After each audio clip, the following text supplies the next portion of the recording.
नमस्कार, मैं हूं रोहित कौशिक और आप देख रहे हैं मनी सेंट्रल। ये एक ऐसा शो है जहां पर गवर्नमेंट पॉलिसी से लेकर इकोनॉमी, शेयर बाजार और पर्सनल फाइनेंस यानी आपकी जेब से जुड़े मसलों पर बात करते हैं।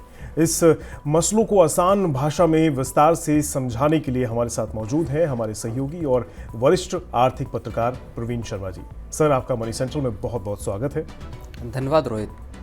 मनी सेंट्रल की आज की शुरुआत होगी रिटेल इन्वेस्टर्स से, जो बाजार में एफएनओ सेगमेंट में ज़्यादा इंटरेस्ट लेते हैं लेकिन उसके जोखिमों को नज़रअंदाज कर देते हैं, जिसका खामियाजा इन्हें अपनी मेहनत की कमाई को गवाकर भुगतना पड़ता है। तो आखिर ये कमी कर कहाँ रहे हैं, इस पर चर्चा करेंगे।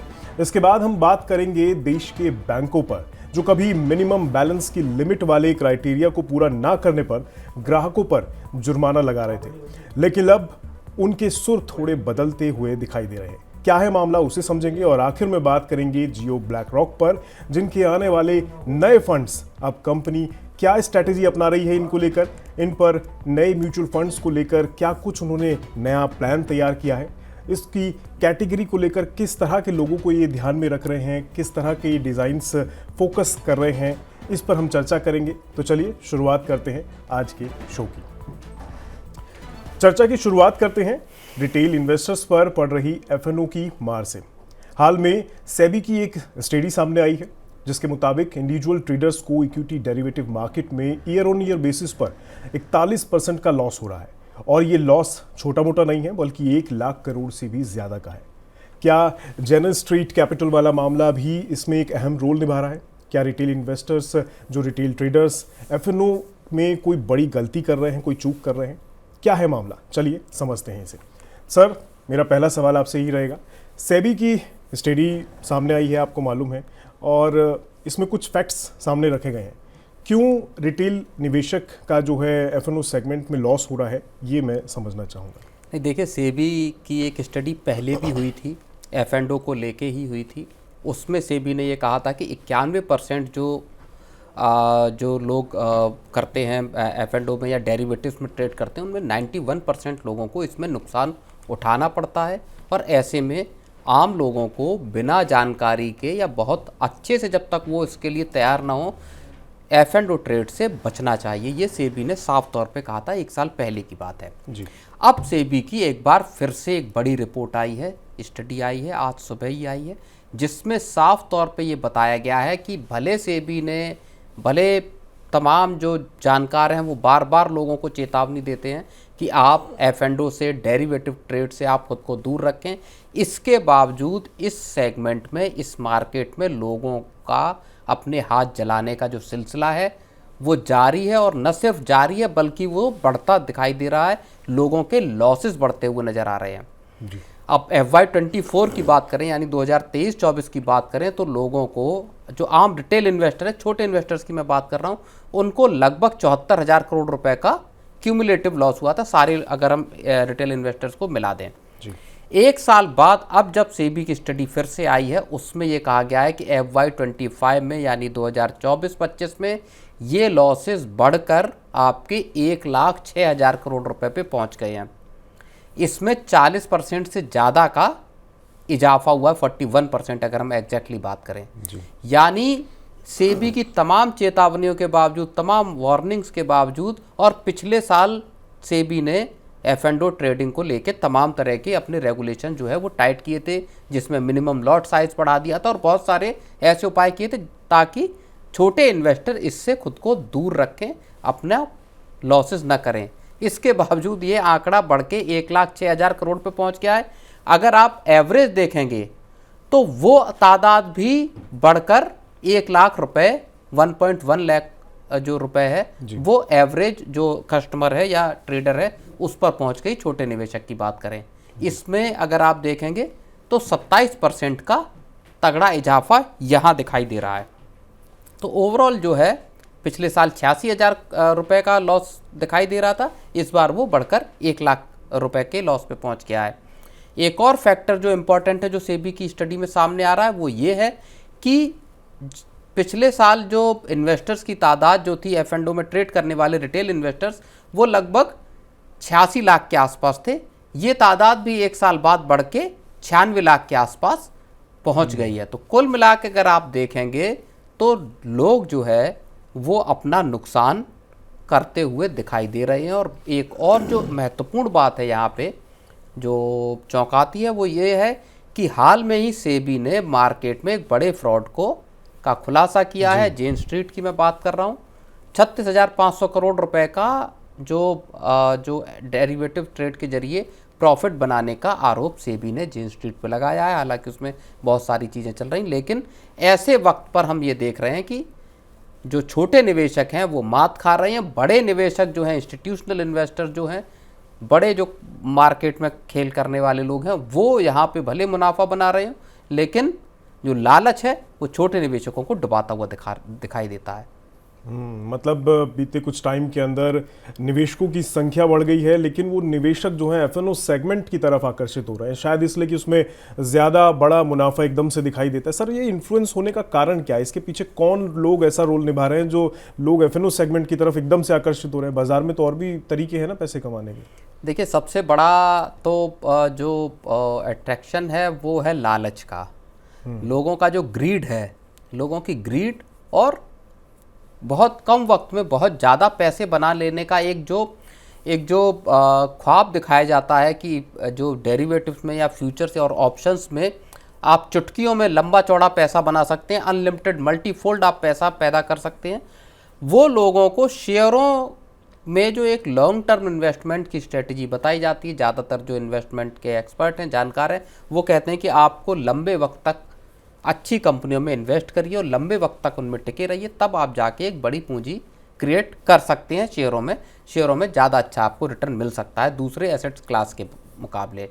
लेकिन लोगों को लगता है कि यही चीज़ काफ़ी नहीं है कि शेयरों में लंबे वक्त में इन्वेस्टमेंट करें और फिर लंबे वक्त में अच्छा रिटर्न है। लोगों को लगता है कि चटपट पैसा बना लेना चाहिए, और वो कहाँ मिलेगा? वो बोले मिलेगा एफ&ओ में। बस वो लालच जो है। और फिर पिछले कुछ वक्त की अगर हम बात करें, खास तौर पे पिछले 4-5 साल में जो एक फिनफ्लुएंसर्स का एक जो पूरा का पूरा एक जो इमरजेंस हमने देखा है, उभरता हुआ देखा है क्लास, जिसने सोशल मीडिया पे, यूट्यूब के जरिए और तमाम दूसरे जरियों से लोगों को ये बताया कि आप देखिए हमारे जो मैंने यहाँ ट्रेड किया था और ये देखिए मेरा स्क्रीनशॉट, मेरे इतने करोड़ रुपए बन गए, 10 दिन में इतने करोड़ बन गए या 5 दिन में इतने करोड़ रुपए बन गए, मैं इतने % प्रॉफिट पे हूँ। इस चीज़ ने भी लोगों को यहाँ धकेला है, बिना पूरी जानकारी लिए, बिना पढ़े, बिना चीज़ों को समझे। ऑप्शंस जैसे सबसे खतरनाक जो तरीका है वहाँ पे लोग जा रहे हैं। और सेबी जो स्टडी बता रहा है वो ये बता रहा है कि लंबे चौड़े नुकसान लोग उठा रहे हैं इसमें। तो मतलब लोगों का जो कच्चा लालच है वो उन्हें इसमें बड़ा खामियाजा एक तरीके से आप कह सकते हैं भुगतना पड़ रहा है कच्चे लालच की वजह से, जो कि सही नहीं है। आप ट्रेड करते हैं ठीक है, लेकिन उसकी समझ होना बहुत ज़रूरी है। किसी भी चीज़ की समझ के बिना अपनी कहीं भी गाड़ी कमाई ऐसे ही लगा देना बेहतर ऑप्शन नहीं है। सर, अभी आप जेन स्ट्रीट कैपिटल की बात कर रहे थे। जाहिर तौर पर लोगों को मालूम भी होगा ये हाल का ही मामला है, और इस मामले में सेबी ने तो बैन लगा दिया है कि यहाँ ट्रेडिंग नहीं कर सकते हैं, और करीबन 4,000 करोड़ का हिसाब किताब वापस मांगा है कि भैया इतना लौटाओ। पर क्या इनका भी रोल रहा है इसमें? पैसा जो डूबा है लोगों का, ये बढ़ गया है जो, क्योंकि 75-76 हज़ार करोड़ के से सीधा लाख करोड़ से ऊपर चला गया, क्या उसमें इनका भी रोल रहा है? इनकी वजह से भी लोगों का पैसा डूबा है? नहीं, देखिए, जो मैं अभी एक बात बता रहा था कि जो इंस्टीट्यूशनलाइज्ड तौर पे जो कर रहे हैं, जो एल्गो ट्रेडिंग के जरिए कर रहे हैं, जो AI और अब जो पूरे सॉफ्टवेयर के जरिए जो लोग ट्रेडिंग कर रहे हैं F&O में ख़ास तौर पे, वो उनको बहुत एज देता है, बहुत ज़्यादा आपको बढ़त देता है छोटे इन्वेस्टर के मुकाबले। जब तक छोटे इन्वेस्टर चीज़ें समझते हैं तब तक बड़े जो खिलाड़ी हैं, इसीलिए मैं कह रहा हूँ, वो तो खेल करके चले जाते हैं। और यही वजह है कि सेबी ने 2024 की शुरुआत में जेन स्ट्रीट की जांच शुरू की थी जी। और 1-1.5 साल के वक्त में आप समझिए कि इस पूरे के पूरे मामले का सेबी ने तमाम तरह की गंभीर एनालिटिक्स के साथ और उसकी पड़ताल करके उसका पता लगाया है। हालांकि जेन स्ट्रीट भले कह रहा है कि हम इस मामले को पूरे को चुनौती देंगे, सेबी किस तरह से जो आरोप लगाए हैं और बाकी जो एक्शन है सेबी का, लेकिन फिलहाल जो सेबी का जो और खुद सेबी चीफ जो तुहिनकांत पांडे, उन्होंने भी कहा, कल एक बयान दिया, उन्होंने कहा कि हम मार्केट को किसी को भी मैनिपुलेट नहीं करने देंगे, खास तौर पर F&O सेगमेंट पे हमारी तगड़ी निगरानी जारी रहेगी। तो सरकार से लेके सेबी तक सारे लोग चिंतित हैं, लेकिन छोटे निवेशकों को अपने तौर पर इस सारी जो वो है उससे बचने की कोशिश करनी होगी। रोहित जी, तो बिल्कुल, मतलब आपको सचेत रहने की आवश्यकता है, क्योंकि F&O ट्रेडिंग जो है थोड़ा कॉम्प्लेक्स है, उसको समझना, अगर कर भी रहे हैं तो किसी की जानकारी के बिना ना करें, वरना हाथ जल सकते हैं, जो कि अक्सर पिछले कुछ समय से देखने को मिल रहा है। चलिए अब बढ़ते हैं हमारी अगली खबर, अगली चर्चा की ओर, और अब बात करेंगे सेविंग खाते में मिनिमम बैलेंस वाले मुद्दे पर, जिस पर हाल में अपोजिशन के नेता पी चिदम्बरम की ओर से भी एक बयान एक्स पर साझा किया गया। अक्सर ये देखने को मिलता है कि जब आप अपने सेविंग खाते में मिनिमम बैलेंस मेंटेन करने में फेल हो जाते हैं तो बैंक उस पर पेनल्टी लगा देते हैं, लेकिन अब बैंक ऐसा नहीं करेंगे। लेकिन क्यों? यही है बड़ा सवाल। क्या बैंकों को किसी बात का डर सता रहा है जिस कारण से ऐसा कदम उठाया जा रहा है? चलिए समझते हैं इस पूरे मामले को, और क्या कुछ हो रहा है बैंकों में, क्या हलचल चल रही है और आपको इससे क्या फ़ायदा होने वाला है, ये समझते हैं। सर, मेरा पहला इसमें जो सवाल है वो ये कि सरकारी बैंक सेविंग खाते रखते हैं, लेकिन पिछले कुछ टाइम से, इनफैक्ट मैं तो बहुत समय से देखता आ रहा हूँ कि अगर मिनिमम बैलेंस मेंटेन नहीं किया तो उस पर फिर वो जो है पेनल्टी लगाना शुरू कर देते हैं, और वो आपको जब भी डालोगे तो उसमें से कट भी जाएगी। बिल्कुल। अब ये बदलाव हो रहा है, क्यों? क्या हो गया ऐसा? मजबूरी में है दरअसल बैंक, और ये बड़ी दिलचस्प कहानी है रोहित की। बैंक जो है वो, और बहुत लंबे वक्त बाद हम ऐसा होते देख रहे हैं, जबकि बैंक खुद सामने आ रहे हैं। 5 सरकारी बैंकों ने जी। जो सेविंग अकाउंट है आपके, उसमें मिनिमम बैलेंस का जो पूरा का जो रिक्वायरमेंट है, उस पे जो चार्ज लगाते हैं, पेनल्टी लगाते हैं, उससे खुद को पीछे कर लिया कि हम नहीं लगाएंगे।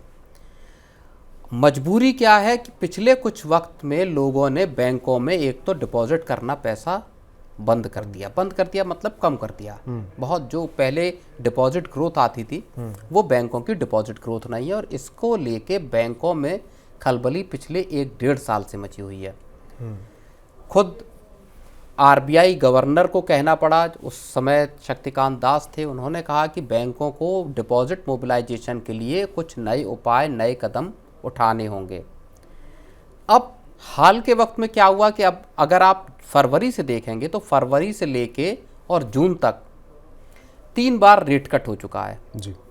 2 बार 25-25 BPS का और 1 बार 50 BPS का रेट कट हुआ है। तो आपका लोन का रेट तो कम हुआ ही है, आपका जो आप डिपॉजिट कर रहे हैं वहां पे भी रेट कट हो गए हैं। अब बैंकों के सामने समस्या इस बात की है कि आखिर वो पैसा जुटाएं कैसे। दूसरी चीज, ग्राहकों की तरफ से जो आपने समस्या बताई कि एक बार जरा सा बैलेंस आपका कम हुआ, बैंक उसमें उठा के चार्ज आपका लगा देते हैं। जैसे ही आपने पैसा जमा किया कुछ, बैंकों ने उठा के उसमें से कट भी कर लिया, चार्ज काट लिया।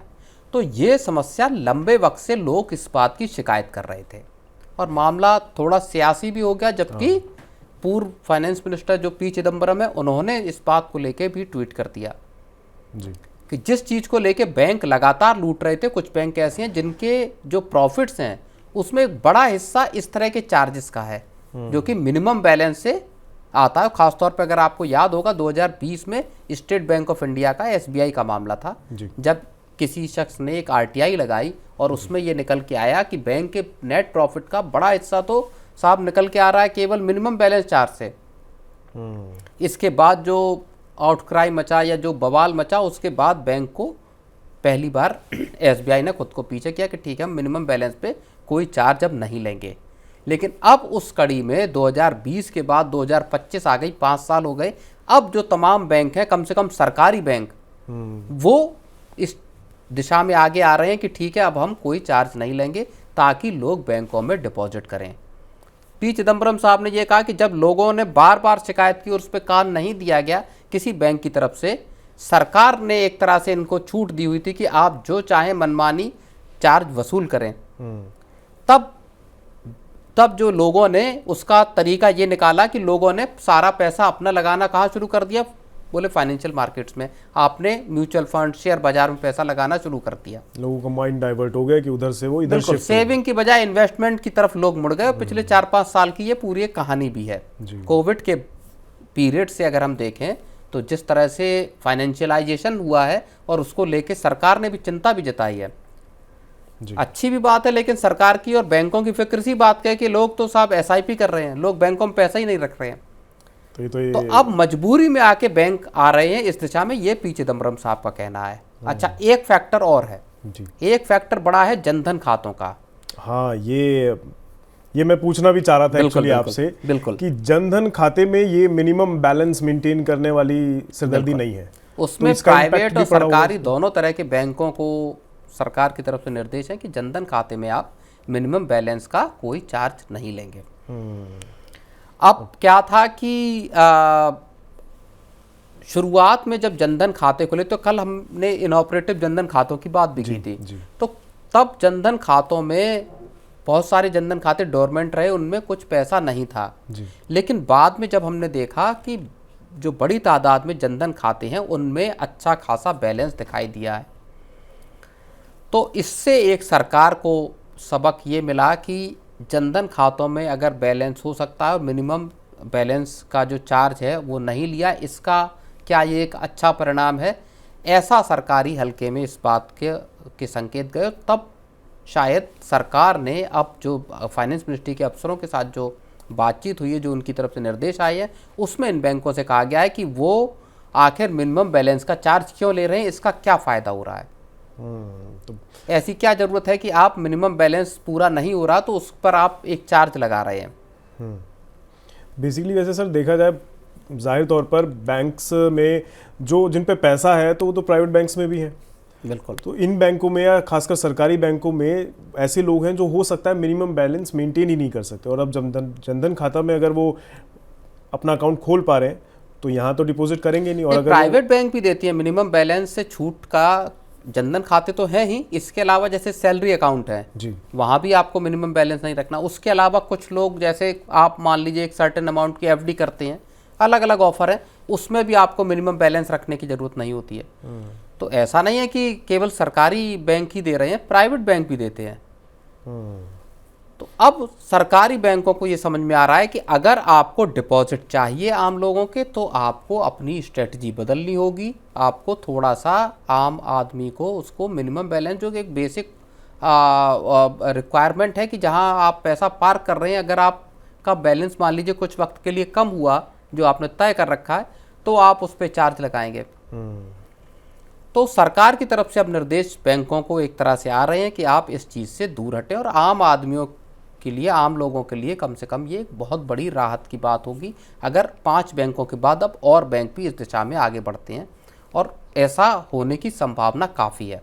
जी सर, एक चीज़ और कि अभी जैसा कि अभी आप जिक्र कर रहे थे कि इससे बहुत आप कह सकते हैं बैंक्स के पास इस वजह से पेनल्टी वाले हिस्से से पैसा बहुत सारा आता था, अगर यही चीज़ वो कट डाउन कर देंगे तो कमाई का सोर्स हट जाएगा, तो बचा क्या, और क्या क्या ऑप्शन हैं? बैंकों के पास कमाई के सोर्सेज बहुत हैं, पर मेन इंटरेस्ट इनकम बैंकों की मुख्य कमाई का जरिया है। अब चीज़ें बदल गई हैं या पहले से थे?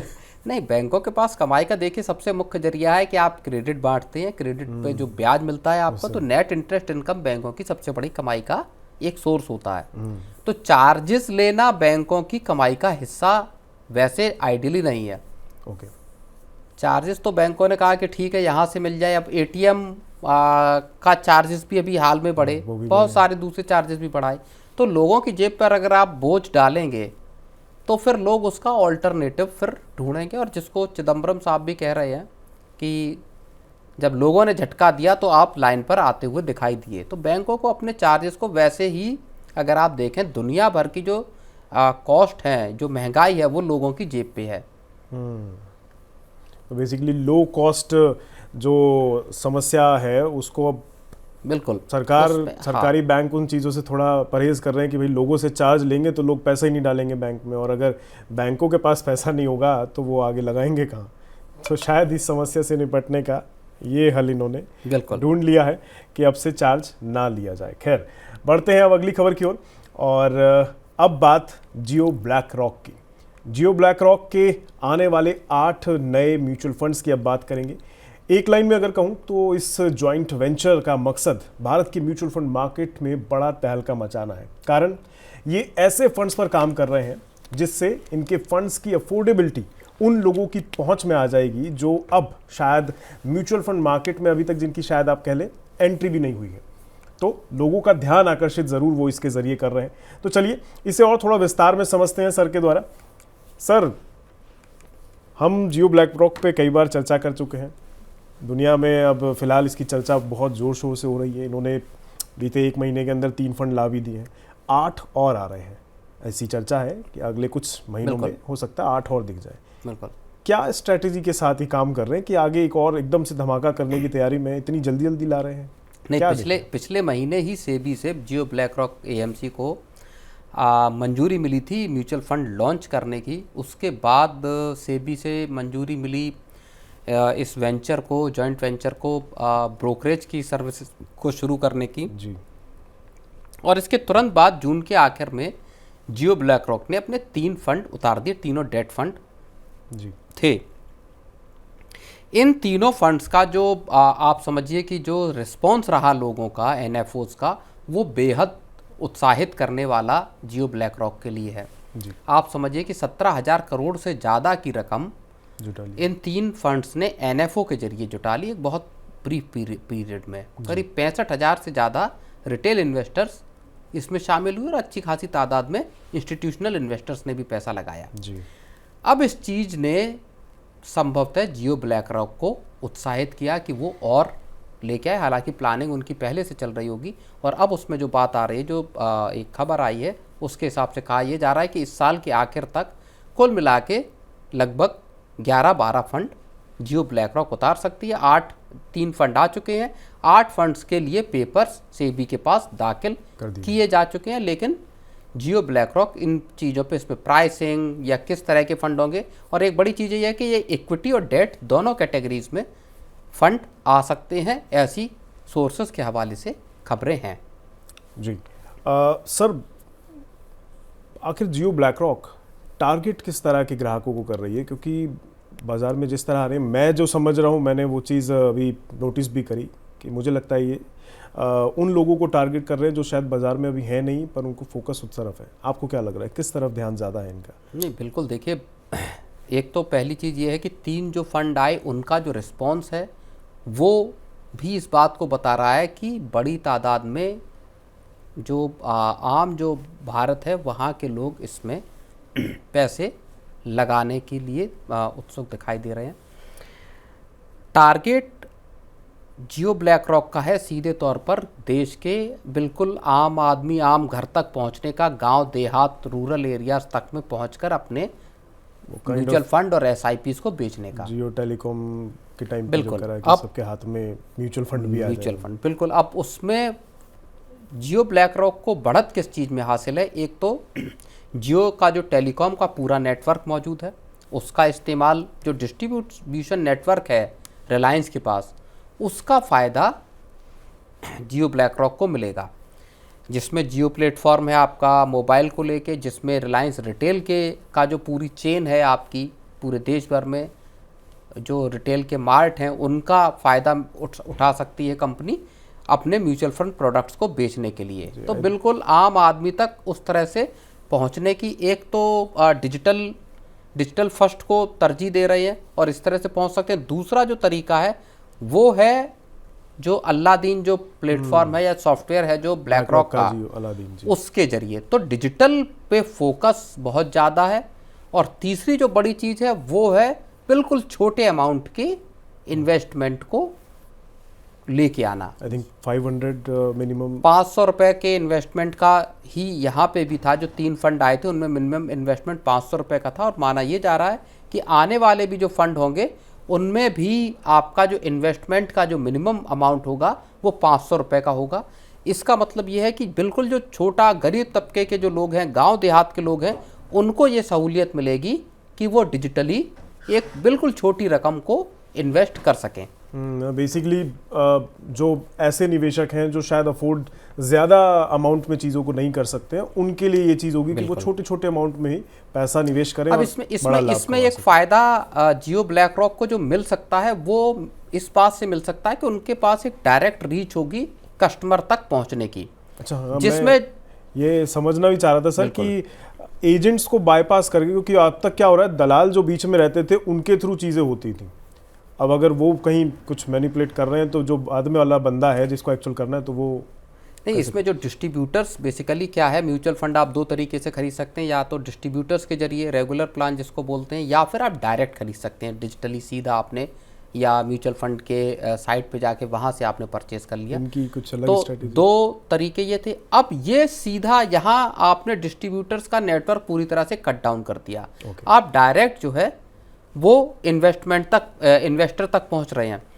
इसमें क्या है कि जो आपका जो टोटल जो एक्सपेंस रेशियो है वहाँ पे कट डाउन कर सकते हैं डायरेक्ट प्लान्स में। वैसे अगर आप देखेंगे तो 1.78% तक रहता है जो एक्सपेंस रेशियो है, उसको जो है उसमें 50 से 60 मतलब 0.5 to 0.6% का कट डाउन हो जाता है।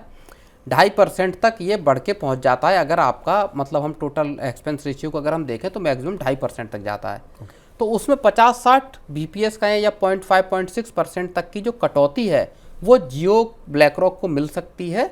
डायरेक्टली आप कस्टमर तक पहुंच रहे हैं इस वजह से, तो इसका फ़ायदा उठा सकते हैं और इस जरिए से वो सस्ता जो सिप है, छोटी सिप है, या जो कम इन्वेस्टमेंट का जो फ़ायदा है उसको वो वायबल बना सकते हैं। तो ये एक बड़ा गेम प्लान दिखाई देता है मुकेश अंबानी का और जियो ब्लैक रॉक का। तो मतलब एक लाइन में अगर मैं सही कहूँ तो सर ये मतलब हुआ कि इस चीज़ से एक तो कंपनी को फ़ायदा होगा क्योंकि डायरेक्ट ग्राहक जुड़ रहे हैं, दूसरा ग्राहकों को फ़ायदा होगा कि उनके ऊपर बोझ कम पड़ेगा, बिल्कुल, बीच वाले अगर हट जाते हैं तो। बिल्कुल, दैट्स ग्रेट। खैर हमने तीनों चीज़ों पर बात करी और समझा कि आखिर देश दुनिया में चल क्या रहा है। खैर आपका बहुत बहुत शुक्रिया सर, आपने अपना कीमती समय निकाला, तमाम मुद्दों पर विस्तार से चर्चा करी, और हम और मेरे को लगता है जो हमारे दर्शक हैं जो हमें देख रहे हैं वो भी चीज़ों को बेहतर ढंग से समझ पाए होंगे। तो आज के मनी सेंट्रल में बस इतना ही रखते हैं। देश, दुनिया और बिजनेस जगत से जुड़ी तमाम ताज़ा तरीन खबरों के लिए बने रहिए हमारे साथ और देखते रहिए मनी 9। नमस्कार।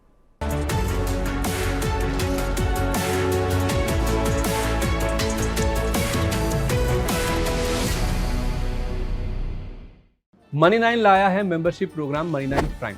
अब आपके दिमाग में कई सारे सवाल होंगे, मसलन आखिर क्या है ये मनी 9 प्राइम, आपके लिए यानी दर्शकों के लिए इसके क्या फ़ायदे हैं, और एक बड़ा सवाल ये कि मनी 9 प्राइम से आखिर जुड़ना कैसे है। तो इसकी पूरी जानकारी हम आपको देने जा रहे हैं। मनी 9 प्राइम में 3 प्लान होंगे, इकोनॉमी, स्टैंडर्ड और VIP। तो फटाफट ज्वाइन कीजिए YouTube पर मनी 9 प्राइम। ज्वाइन करने के लिए मनी 9 के YouTube पेज पर जाइए, होम पेज पर मिलेगा ज्वाइन बटन, इसे क्लिक करें, अपनी पसंद का प्लान चुनें और बस हो गया, अब आप रहेंगे सबसे आगे।